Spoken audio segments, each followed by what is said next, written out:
l'organisation et la structuration de la filière vivrière. Aujourd'hui, il y a des interprofessions qui sont mises en place au niveau du vivrier.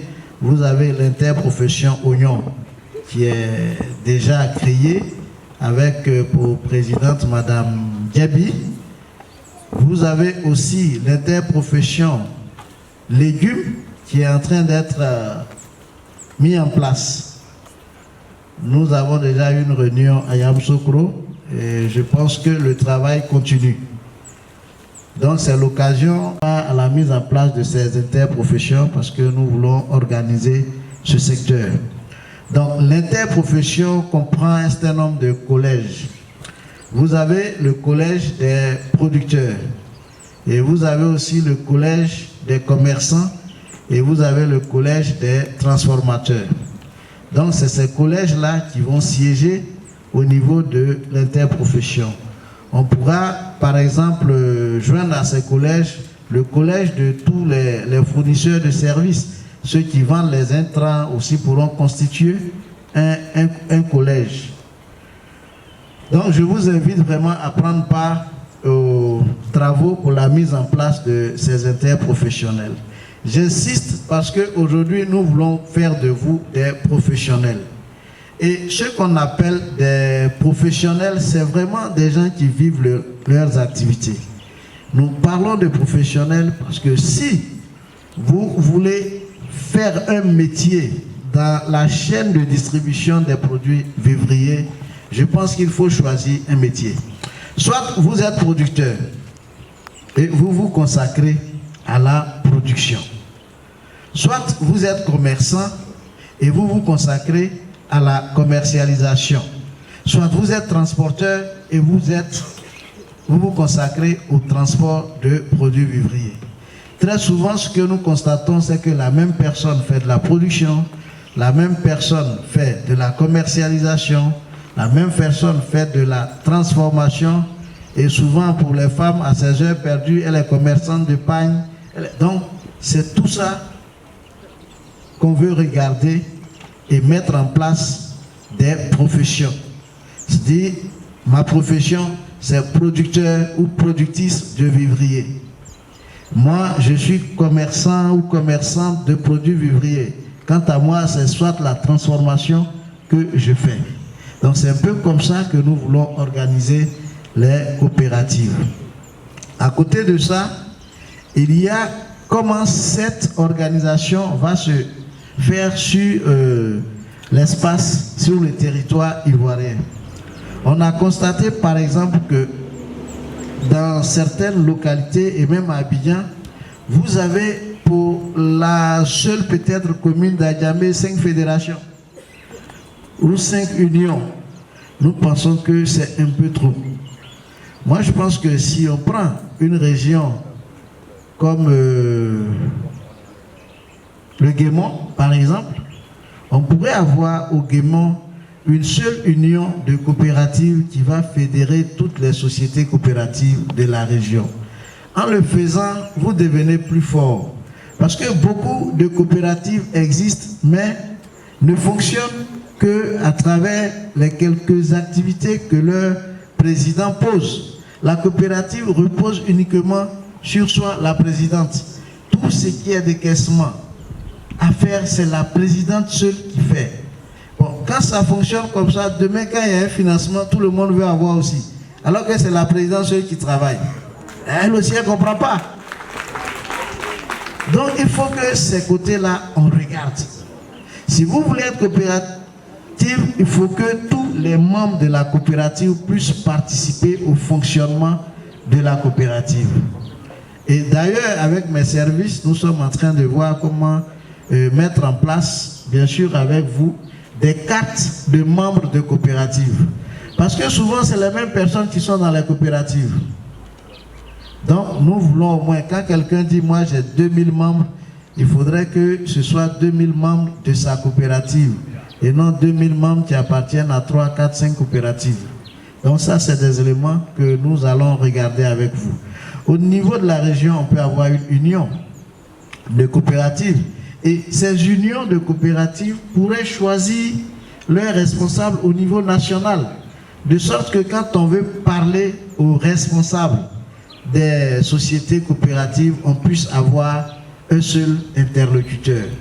Parce que moi je suis ici, il m'a été donné de constater, hein, ça je vous le dis honnêtement, quand il y a des réunions, souvent il peut arriver qu'on ne puisse pas inviter certaines personnes. Pas parce qu'on ne veut pas, mais peut-être au moment de faire les appels, on oublie. Après, ils nous rappellent, oui, comment, parce que vous ne m'aimez pas, vous ne m'avez pas invité. Ou alors on m'appelle carrément, cette personne sera à cette réunion, ah, moi si telle personne vient, je ne viens pas. C'est compliqué pour nous.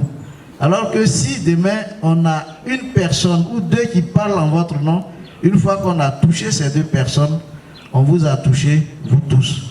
Et là, eux, de vous donner l'information pour que votre milieu marche. Parce que le secteur du vivrier, moi j'allais dire, c'est un secteur très important, sinon le plus important en Côte d'Ivoire. Malheureusement, nous ne sommes pas assez organisés. Et je dis toujours, quand on prend le cacao, aujourd'hui on est en train de tendre vers 2 millions de tonnes. Mais à cause du DUS qu'on prélève, à cause de l'organisation qu'il y a dans ce secteur, on les respecte. Plus que nous les acteurs du vivrier. Alors que nous, quand on parle de production, c'est près de 19 millions de tonnes que nous produisons pour le secteur du vivrier. Et pour ce qui est mis sur le marché, c'est plus de 7 millions. Donc de loin, on dépasse le secteur du cacao ou du café. Mais malheureusement, c'est nous qui sommes toujours en train de tendre la main à l'État pour dire il faut nous donner un peu d'argent, on manque de ceci, c'est pas bon. Moi je pense qu'il faut changer cette donne-là pour que le secteur du vivrier, on nous respecte aussi comme on respecte le secteur du café-cacao. Quand vous vous promenez dans les localités, c'est vrai qu'aujourd'hui je suis fier de certaines coopératives. Quand vous arrivez, elles peuvent vous présenter leur siège. Je vous dis, voici le siège de notre société coopérative. Hein, j'ai fait une tournée dans certaines localités et j'ai pu visiter les sièges de certaines coopératives. Mais beaucoup de coopératives n'ont pas de siège.